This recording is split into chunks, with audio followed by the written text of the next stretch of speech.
Sede perfeitos. Caracteres da perfeição. 1. Amai os vossos inimigos, fazei o bem àqueles que vos odeiam, e orai por aqueles que vos perseguem e que vos caluniam. Porque se não amais senão aqueles que vos amam, que recompensa com isso tereis? Os publicanos não o fazem também? E se vós não saudardes senão vossos irmãos, que fazei nisso mais que os outros? Os pagãos não o fazem também? Sede, pois, vós outros perfeitos, como vosso Pai Celeste é perfeito. São Mateus, capítulo 5, versículo 44 e 46 a 48. 2. Uma vez que Deus possui a perfeição infinita em todas as coisas, esta máxima, sede perfeitos como o vosso Pai Celeste é perfeito, tomada ao pé da letra, pressuporia a possibilidade de se atingir a perfeição absoluta. Se fosse dado à criatura ser tão perfeita quanto o Criador, ela se lhe tomaria igual, o que é inadmissível. Mas os homens aos quais Jesus se dirigia não teriam compreendido essa nuance. Ele se limitou a lhes apresentar um modelo e lhes disse para se esforçarem por alcançá-lo. É preciso, pois, entender que por essas palavras a perfeição relativa, aquela da qual a humanidade é suscetível e que mais a aproxima da divindade. Em que consiste essa perfeição? Jesus o disse: amar os inimigos, fazer o bem àqueles que nos odeiam, orar por aqueles que nos perseguem. Ele mostra assim que a essência da perfeição é a caridade em sua mais larga acepção, porque ela implica a prática de todas as outras virtudes. Com efeito, se observa os resultados de todos os vícios, e mesmo dos simples defeitos, se reconhecerá que não há nenhum que não altere, mais ou menos, o sentimento da caridade, porque todos têm seu princípio no egoísmo e no orgulho, que são a sua negação, porque tudo o que superexcita o sentimento da personalidade destrói, ou pelo menos enfraquece, os elementos da verdadeira caridade que são a benevolência, a indulgência, a abnegação e o devotamento. O amor ao próximo, levado até ao amor de seus inimigos, não podendo se aliar com nenhum defeito contrário à caridade, é por isso mesmo sempre um indício de maior ou menor superioridade moral, de onde resulta que o grau da perfeição está na razão direta da extensão desse amor. Por isso, Jesus, depois de ter dado aos seus discípulos as regras da caridade, naquilo que ela tem de mais sublime, lhes disse: sede perfeitos, pois, como o vosso Pai Celestial é perfeito. O homem de bem.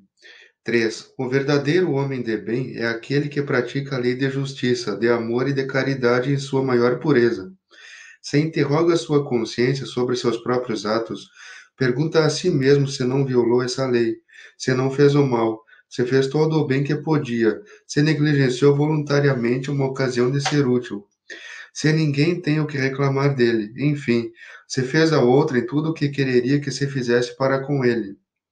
Tem fé em Deus, em sua bondade, em sua justiça e em sua sabedoria. Sabe que nada ocorre sem sua permissão e se submete em todas as coisas à sua vontade. Tem fé no futuro, por isso coloca os bens espirituais acima dos bens temporais. Sabe que todas as vicissitudes da vida, todas as dores, todas as decepções são provas ou expiações e as aceita sem murmurar. O homem penetrado do sentimento de caridade e de amor ao próximo faz o bem pelo bem, sem esperança de retorno, restitui o bem para o mal, toma a defesa do fraco contra o forte e sacrifica sempre seu interesse à justiça. Ele encontra sua satisfação nos bens que derrama, nos serviços que presta, nos felizes que faz, nas lágrimas que seca, nas consolações que dá aos aflitos. Seu primeiro movimento é de pensar nos outros antes de pensar em si, de procurar o interesse dos outros antes do seu próprio.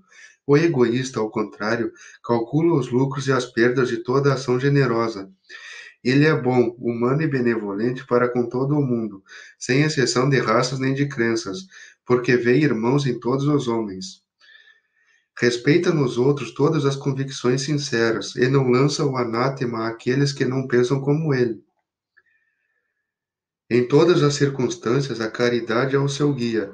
Diz a si mesmo que é aquele que leva prejuízo ao outro e por palavras malévolas, que fere a suscetibilidade de alguém por seu orgulho e seu desdém, que não recua à ideia de causar uma inquietação, uma contrariedade, ainda que leve, quando o pode evitar, falta ao dever de amor ao próximo, e não merece a clemência do Senhor. Não tem ódio, nem rancor, nem desejo de vingança. A exemplo de Jesus, perdoa e esquece as ofensas, e não se lembra senão dos benefícios, porque sabe que lhe será perdoado, e como ele próprio houver perdoado. É indulgente para com as fraquezas alheias, porque sabe que ele mesmo tem necessidade de indulgência, e se lembra desta palavra do Cristo, que aquele que estiver sem pecado lhe atire a primeira pedra. Não se compraz em procurar os defeitos alheios, nem em os colocar em evidência. Se a necessidade a isso o obriga, procura sempre o bem que pode atenuar o mal. Estuda as suas próprias imperfeições e trabalha sem cessar em as combater. Todos os seus esforços tendem a poder dizer a si mesmo no dia seguinte que há nele alguma coisa de melhor do que na véspera. Não procura fazer valorizar nem seu espírito, nem seus talentos às expensas de outrem. Aproveita, ao contrário, todas as ocasiões de fazer ressaltar o que é vantagem dos outros. Não tira nenhuma vaidade nem de sua fortuna, nem de suas vantagens pessoais, porque sabe que tudo que lhe foi dado poderá ser retirado. Usa, mas não abusa, dos bens que lhe são concedidos, porque sabe que é um depósito do qual deverá prestar contas, e que o emprego, o mais prejudicial para si mesmo, é de os fazer servir à satisfação de suas paixões. Se a ordem social colocou o homem sob a sua dependência, ele os trata com bondade e benevolência, porque são seus iguais perante Deus. Usa de sua autoridade para erguer seu moral, e não para os esmagar com seu orgulho. Evita tudo o que poderia tornar a sua posição subalterna mais penosa. O subordinado, por sua vez, compreende os deveres da sua posição, e se faz um escrúpulo de os cumprir conscienciosamente. Capítulo 17, número 9. O homem de bem, enfim, respeita os seus semelhantes todos os direitos dados pela lei da natureza, como gostaria que se os respeitasse para com ele. Esta não é a enumeração de todas as qualidades que distinguem o homem de bem, mas todo aquele que se esforce em as possuir está no caminho que conduz a todas as outras. Os bons espíritas. 4. O espiritismo, bem compreendido, mas sobretudo bem sentido, conduz forçosamente aos resultados acima, que caracterizam o verdadeiro espírita como o verdadeiro cristão, que são a mesma coisa. O espiritismo não criou nenhuma moral nova. Facilita aos homens a inteligência e a prática da moral do Cristo, dando uma fé sólida e esclarecida àqueles que duvidam ou que vacilam. Mas muitos daqueles que creem nos fatos das manifestações não compreendem nem as suas consequências, nem o seu alcance moral, ou se as compreendem, não as aplicam a si mesmos. A que se prende isso? Há uma falta de precisão da doutrina? Não, porque ele não contém nem alegorias, nem figuras que possam dar lugar a falsas interpretações.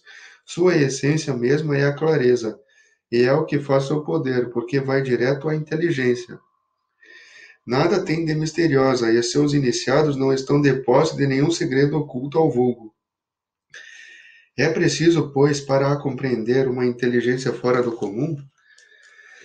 Não, porque se vêem homens de uma capacidade notória que não a compreendem, enquanto que inteligências vulgares, de jovens mesmo, apenas saídos da adolescência, a apreendem com admirável exatidão em suas mais delicadas nuances. Isso vem do fato de que a parte de alguma sorte material da ciência não requer senão olhos para observar, ao passo que a parte essencial exige um certo grau de sensibilidade, que se pode chamar a maturidade do senso moral, maturidade independente da idade e do grau de instrução, porque é inerente ao desenvolvimento, num sentido especial, do espírito encarnado. Em alguns, os laços da matéria são ainda muito tenazes para permitir ao espírito se libertar das coisas da terra. O nevoeiro que os envolve lhes furta a visão do infinito, Por isso, eles não rompem facilmente nem com seus gostos, nem com seus hábitos. Não compreendem alguma coisa melhor do que aquilo que têm. A crença nos espíritos é para eles um simples fato, mas não modifica senão pouco ou nada as suas tendências instintivas. Numa palavra, não vem senão um raio de luz, insuficiente para os conduzir e lhes dar uma aspiração poderosa, capaz de vencer os seus pendores. Eles se apegam aos fenômenos mais do que à moral, que lhes parece banal e monótona. Pendem aos espíritos para o iniciar, sem cessar, nos novos mistérios, sem perguntar se se tornaram dignos de serem colocados nos segredos do Criador. Esses são os espíritas imperfeitos, dos quais alguns permanecem no caminho ou se distanciam dos seus irmãos em crença, porque recuam diante da obrigação de se reformarem, ou reservam suas simpatias para aqueles que partilham suas fraquezas ou suas prevenções. Entretanto, a aceitação do princípio da doutrina é um primeiro passo que lhes tornará o segundo mais fácil numa outra existência. Aquele que pode ser com razão qualificado de verdadeiro e sincero espírita está num grau superior de adiantamento moral. O espírito que domina mais completamente a matéria lhe dá uma percepção mais clara do futuro. Os princípios da doutrina fazem vibrar nele as fibras que permanecem mudas nos primeiros. Numa palavra, ele é tocado no coração. Também a sua fé é inabalável. Um é como o músico, que se comove com certos acordes, ao passo que o outro não ouve senão sons. Reconhece seu verdadeiro espírita pela sua transformação moral e pelos esforços que faz para domar as suas más inclinações. Enquanto que um se compraz em seu horizonte limitado, o outro, que compreende alguma coisa de melhor, se esforça para dele se libertar, e sempre o consegue quando tem a vontade firme. Parábola da semente. 5. Naquele mesmo dia, Jesus, tendo saído da casa, sentou-se perto do mar, e se reuniu ao redor dele uma grande multidão de povo. Por isso ele subiu num barco, onde se sentou, todo o povo estando na margem. Ele lhes disse muitas coisas por parábolas, falando-lhes desta maneira: Aquele que semeia saiu a semear, e enquanto semeava, uma parte da semente caiu ao longo do caminho, e vindo os pássaros do céu a comeram. Uma outra caiu nos lugares pedregosos, onde não havia muita terra, e logo nasceu porque a terra onde estava não tinha profundidade. Mas o sol, tendo se erguido, em seguida a queimou, e como não tinha raízes, ela secou. Uma outra caiu nos espinheiros, e os espinheiros, vindo a crescer, a sufocaram. Uma outra, enfim, caiu em boa terra, e deu frutos, alguns grãos rendendo 100 por um, outros 60 e outros 30. Que ouça aquele que tem ouvidos para ouvir. São Mateus, capítulo 13, versículos 1 a 9. Escutai, pois, vós outros, a parábola daquele que semeia. Todo aquele que escuta a palavra do reino e não lhe dá atenção, o espírito maligno vem e arrebata o que havia sido semeado em seu coração. É aquele que recebeu a semente ao longo do caminho. Aquele que recebeu a semente no meio das pedras é o que escuta a palavra e que a recebe na hora mesmo com alegria. Mas ele não tem em si raízes, e não está senão por um tempo. E quando sobrevêm os obstáculos e as perseguições por causa da palavra, a toma logo como um objetivo, ou melhor, como um objeto de escândalo e de queda. Aquele que recebe a semente entre os espinhos é o que ouve a palavra, mas em seguida os cuidados deste século e a ilusão das riquezas sufocam em si essa palavra e a tornam infrutífera. Mas aquele que recebe a semente numa boa terra é aquele que escuta a palavra, que lhe presta atenção e que dá fruto, e rende 100, ou 60, ou 30 por um. São Mateus, capítulo 13, versículos 18 a 23. 6. A parábola da semente representa com perfeição as diferenças que existem na maneira de aproveitar os ensinamentos do Evangelho. Quantas pessoas há, com efeito, para as quais eles não são senão uma letra morta que, semelhante à semente caída sobre a rocha, não produzem nenhum fruto? Ela encontra uma aplicação não menos justa nas diferentes categorias de espíritas. Não é o emblema daqueles que não se apegam senão aos fenômenos materiais, e deles não tiram nenhuma consequência, porque não veem neles senão um objeto de curiosidade? Daqueles que não procuram senão o brilho das comunicações dos espíritos, e não se interessam por elas senão quando satisfazerem a sua imaginação, mas que, depois de as terem ouvido, são tão frios e indiferentes quanto antes? Que acham muito bons os conselhos e os admiram, mas deles fazem aplicação nos outros e não a si mesmos? Dos que, enfim, para quem essas instruções são como a semente caída na boa terra e produzem frutos? Instruções dos Espíritos. O dever. 7. O dever é a obrigação moral diante de si mesmo, primeiro, e dos outros em seguida. O dever é a lei da vida. Ele se encontra nos mais ínfimos detalhes, assim como nos atos elevados. Não quero falar aqui senão do dever moral, e não daquele que as profissões impõem. Na ordem dos sentimentos, o dever é muito difícil de ser cumprido, porque se acha em antagonismo com as seduções do interesse e do coração.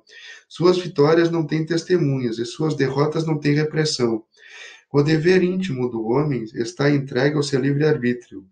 O aguilhão da consciência, esse guardião da probidade interior, o adverte ou o sustenta, mas permanece frequentemente impotente diante dos sofismas da paixão. O dever do coração, fielmente observado, eleva o homem. Mas esse dever, como o precisar? Onde ele começa? Onde se detém? O dever começa precisamente no ponto em que ameaçais a felicidade ou a tranquilidade do vosso próximo. Termina no limite que não gostarias de ver ultrapassado em relação a vós mesmos. Deus criou todos os homens iguais para a dor, pequenos ou grandes, ignorantes ou esclarecidos. Sofrem pelas mesmas causas, a fim de que cada um julgue judiciosamente o mal que pode fazer. O mesmo critério não existe para o bem, infinitamente mais variado em suas expressões. A igualdade diante da dor é uma sublime previdência de Deus, que quer que seus filhos, instruídos pela experiência comum, não cometam o mal, argumentando com a ignorância dos seus efeitos. O dever é o resumo prático de todas as especulações morais. É uma bravura da alma que afronta as angústias da luta. É austero e flexível. Pronto a se dobrar às diversas complicações, permanece inflexível diante de suas tentações. O homem que cumpre o seu dever ama a Deus mais que as criaturas, e as criaturas mais do que a si mesmo.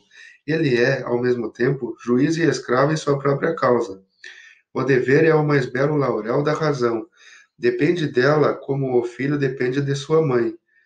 O homem deve amar o dever, não porque o preserve dos males da vida, aos quais a humanidade não deve se subtrair, mas porque dá à alma o vigor necessário ao seu desenvolvimento. O dever cresce e irradia sob mais elevada forma em cada uma das etapas superiores da humanidade. A obrigação moral não cessa jamais da criatura para com Deus. Ela deve refletir as virtudes do Eterno, que não aceitam um esboço imperfeito, porque quer que a beleza da sua obra resplandeça diante dele.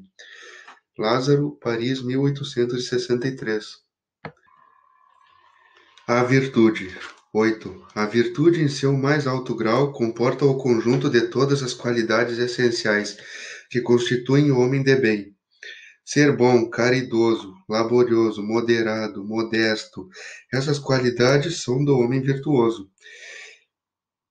Infelizmente, elas são com frequência acompanhadas de pequenas enfermidades morais que as desornam e as atenuam. Aquele que exibe a sua virtude não é virtuoso, uma vez que lhe falta a qualidade principal, a modéstia, e que tem o vício mais contrário, o orgulho. A virtude em verdadeira, ou melhor, a virtude em verdade digna desse nome não gosta de se exibir. É adivinhada, mas se oculta na obscuridade e foge da admiração das multidões. São Vicente de Paulo era virtuoso. O digno Curadares era virtuoso, e muitos outros pouco conhecidos do mundo, mas conhecidos de Deus.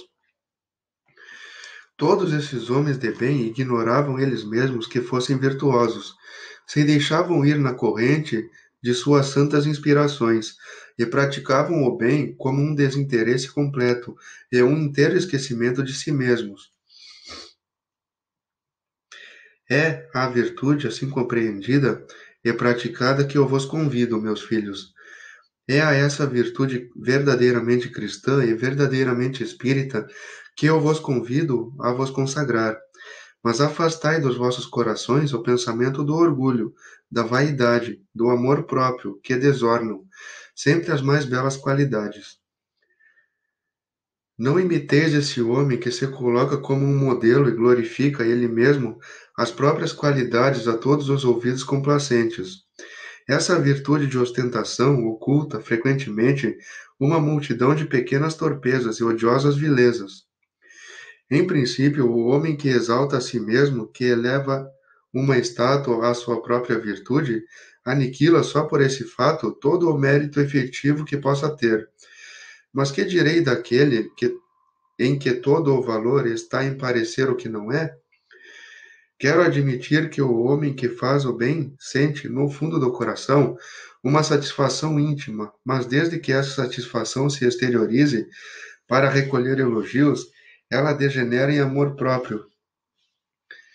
Ó vós todos, a quem a fé espírita reaqueceu com seus raios, e que sabeis quanto o homem está longe da perfeição, jamais vos entregueis a uma semelhante insensatez. A virtude é uma graça que eu desejo a todos os espíritas sinceros, mas lhes direi: mais vale menos virtudes com a modéstia do que muitas com o orgulho.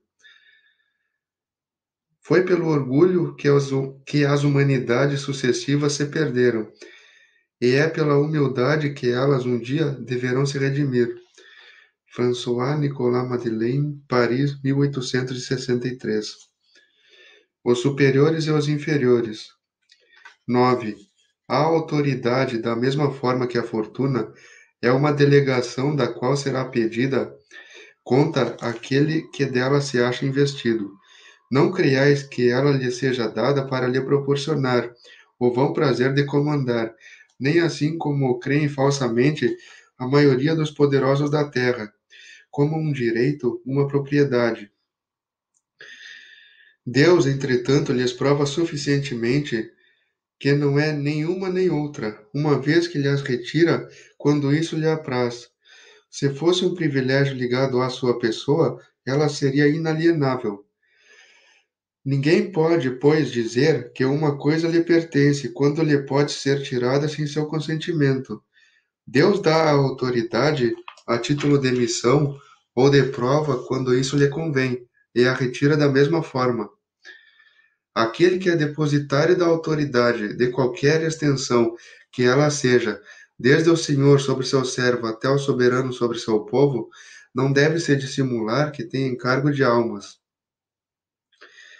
Ele responderá pela boa ou má direção que tiver dado aos seus subordinados, e as faltas que estes poderão cometer, os vícios a que serão arrastados em consequência desta direção, ou de maus exemplos, recairão sobre ele, enquanto que recolherá os frutos da sua solicitude para os conduzir ao bem. Todo homem tem sobre a terra uma missão pequena ou grande, qualquer que ela seja, é sempre dada para o bem. É, pois, nela falir e falsear em seu princípio. Se Deus pergunta ao rico: que fizeste da fortuna que deveria ser em tuas mãos uma fonte espalhando a fecundidade ao teu redor? Ele perguntará àquele que possui uma autoridade qualquer: que fizeste uso dessa autoridade? Que mal detiveste? Que progresso fizeste? Se eu te dei subordinados, não foi para fazer deles escravos da tua vontade, nem os instrumentos dóceis de teus caprichos, ou da tua cupidez. Eu te fiz forte, e te confiei aos fracos para os sustentar e os ajudar a subirem até mim. O superior que está compenetrado das palavras do Cristo não despreza a nenhum daqueles que estão abaixo de si, porque sabe que as distinções sociais nada estabelecem diante de Deus. O Espiritismo lhe ensina que se o obedecem hoje, puderam lhe comandar ou poderão lhe comandar mais tarde, e que então será tratado como os tiver tratado a ele mesmo. Se o superior tem deveres a cumprir, o inferior os tem, de seu lado, e não são menos sagrados. Se este último é espírita, sua consciência lhe dirá, melhor ainda, que deles não está dispensado, mesmo quando seu chefe não cumprisse os seus, porque sabe que não se deve restituir o bem com o mal, e que as faltas de uns não autorizam as faltas de outros. Se sofre em sua posição, diz a si mesmo que, sem dúvida, o mereceu, porque talvez ele mesmo abusou outrora de sua autoridade, e deve sentir a seu turno os inconvenientes daquilo que fez os outros sofrerem. Se está forçado a suportar essa posição, na falta de achar uma melhor, o Espiritismo lhe ensina a nela se resignar, como sendo uma prova para a sua humildade, necessária ao seu adiantamento. Sua crença o guia em sua conduta, age como quereria que seus subordinados agissem para com ele, se fosse chefe. Por isso mesmo é mais escrupuloso no cumprimento de suas obrigações, porque compreende que toda negligência no trabalho que lhe está confiado é um prejuízo para aquele que o remunera e a quem deve seu tempo e seus cuidados. Numa palavra, ele é solicitado pelo sentimento do dever, que lhe dá sua fé, e a certeza de que todo desvio do caminho reto é uma dívida que será preciso pagar, cedo ou tarde. François-Nicolas Madeleine, Cardel Morlot, Paris, 1863. O homem no mundo. 10. Um sentimento de piedade deve sempre animar o coração daqueles que se reúnem sob os olhos do Senhor e imploram a assistência dos bons espíritos. Purificai, pois, os vossos corações, não deixei neles demorar nenhum pensamento mundano ou fútil. Elevai vosso espírito até aqueles a quem chamais, a fim de que, encontrando em vós as disposições necessárias, possam lançar profusamente a semente que deve germinar em vossos corações e nele dar frutos de caridade e de justiça. Não creiais, todavia, que em vos exortando sem cessar à prece e à evocação mental, nós os exortamos a viver uma vida mística, que vos mantenha fora das leis da sociedade em que estáis condenados a viver. Não, vivei com os homens de vossa época, como devem viver os homens. Sacrificai as necessidades, mesmo as frivolidades do dia, mas as sacrificai com um sentimento de pureza que as possa santificar. Fostes chamados a entrar em contato com espíritos de natureza diferente, de caracteres opostos. Não choqueis nenhum daqueles com os quais vos encontrardes. Sede alegres, sede felizes, mas da alegria que dá uma boa consciência, da felicidade do herdeiro do céu, contando os dias que o aproximam de sua herança. A virtude não consiste em tomar um aspecto severo e lúgubre, em repelir os prazeres que as vossas condições humanas permitem. Basta informar todos os atos da sua vida ao Criador que deu essa vida. Basta quando se começa ou acaba uma obra, elevar o pensamento até esse Criador e lhe pedir, num impulso da alma, seja sua proteção para ser bem-sucedido, seja sua bênção para a obra terminada. O que quer que fizerdes, remontai até à fonte de todas as coisas. Nada façais sem que a lembrança de Deus venha purificar e santificar os vossos atos. A perfeição está inteiramente, como disse o Cristo, na prática da caridade absoluta. Mas os deveres da caridade se estendem a todas as posições sociais, desde a menor até a maior. O homem que vivesse só não teria caridade a exercer, não é senão no contato com os semelhantes, nas lutas mais penosas que disso encontra ocasião. Aquele, pois, que se isola, voluntariamente se priva do mais poderoso meio de perfeição. Não tendo que pensar senão em si, sua vida é a de um egoísta. Capítulo 5, número 26. Não imagineis, pois, para que viver em constante comunicação conosco? Para viver sob o olhar do Senhor, seja preciso envergar o silício e se cobrir de cinzas. Não, não, ainda uma vez. Sede felizes segundo as necessidades da humanidade, mas que em vossa felicidade não entre jamais nenhum pensamento, nenhum ato que o possa ofender, ou fazer velar a face daqueles que vos amam e que vos dirigem. Deus é amor e abençoa aqueles que amam santamente. Um espírito protetor, Bordeaux, 1863. Cuidar do corpo e do espírito. 11. A perfeição moral consiste na maceração do corpo? Para resolver esta questão, eu me apoio sobre os princípios elementares e começo por demonstrar a necessidade de cuidar do corpo, que, segundo as alternativas de saúde e de doença, influi de maneira muito importante sobre a alma, que é preciso considerar como cativa da carne. Para que essa prisioneira viva, se divirta e conceba mesmo as ilusões da liberdade, o corpo deve estar sadio, disposto, enérgico. Examinemos a comparação. Ei-los, pois, ambos em perfeito estado. O que devem fazer para manter o equilíbrio entre as suas aptidões e as suas necessidades tão diferentes? Aqui dois sistemas estão presentes: o dos ascéticos, que querem abater o corpo, e o dos materialistas, que querem abater a alma. Duas violências que são quase tão insensatas uma quanto a outra. Ao lado desses grandes partidos formigam numerosas tribos de indiferentes que, sem convicção e sem paixão, gostam com frouxidão e gozam com economia. Onde, pois, está a sabedoria? Onde, pois, está a ciência de viver? Em nenhuma parte. E esse grande problema teria ficado inteiramente por resolver se o Espiritismo não viesse em ajuda dos pesquisadores em lhe demonstrando as relações que existem entre o corpo e a alma, e em dizendo que, uma vez que são necessários um ao outro, é preciso cuidar de ambos.